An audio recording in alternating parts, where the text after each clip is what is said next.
എൻ്റെ ഇതിൽ ഏതോ ഒരു ഹെമിസ്ഫിയറിന് ഇത്തിരി കുഴപ്പമുണ്ട്. അപ്പോൾ ഞാൻ എഴുതണത് നമ്മുടെ മിറർ ഇമേജ് ആണ്.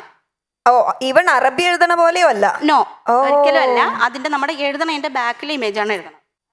അപ്പൊ പരീക്ഷയ്ക്കൊക്കെ എന്ത് ചെയ്തു? പരീക്ഷയ്ക്ക് നോർമലിയാ.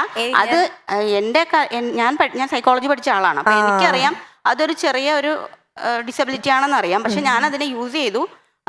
കൊറോണ സമയത്ത് എനിക്കൊരു ഇന്ത്യൻ ബുക്ക് ഓഫ് റെക്കോർഡും ഒരു വേൾഡ് റെക്കോർഡും ഞാൻ അതിൽ കഥയും കവിതയും നോവലും എഴുതി വാങ്ങിച്ചു. അടിപൊളി. അപ്പൊ ഈ തിരുവനന്തപുരത്ത് ബസ് സ്റ്റാൻഡിൽ നിന്ന് വീട്ടിൽ പോണേന്ന് വീട്ടിൽ നിന്ന് ബസ് സ്റ്റാൻഡിലേക്ക് പോവോ?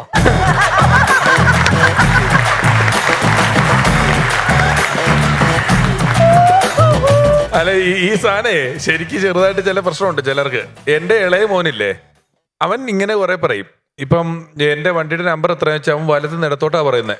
ഇപ്പൊ നമ്മൾ ചിലപ്പോ അച്ഛാ HM ഏതാ, ഈ വണ്ടിയുടെ രജിസ്ട്രേഷൻ നോക്കുക നമ്മൾ യാത്ര. HM എന്ന് പറയുന്നൊരു സ്ഥലമില്ല, MH മഹാരാഷ്ട്ര വണ്ടി കണ്ടാലായിരിക്കും പറയുന്നത്. മൊത്തം വലത്ത് നിടത്തോട്ട് പറയും. എന്നിട്ട് ഭാര്യ ഒരു ദിവസം പറഞ്ഞിട്ട് ഇത് താരെ സമീൻപർ എന്ന് പറയുന്ന സിനിമയിലുള്ള ചെറുക്കനുള്ള അതേ പ്രശ്നമുണ്ട് ഈ ചെറുക്കനെന്ന് പറയും. ഞാൻ പറഞ്ഞു നിന്റെ ഭാഗ്യം ഡിസ്ലെക്സിയ, അതാണ് അതിന്റെ പേര് പറഞ്ഞത്.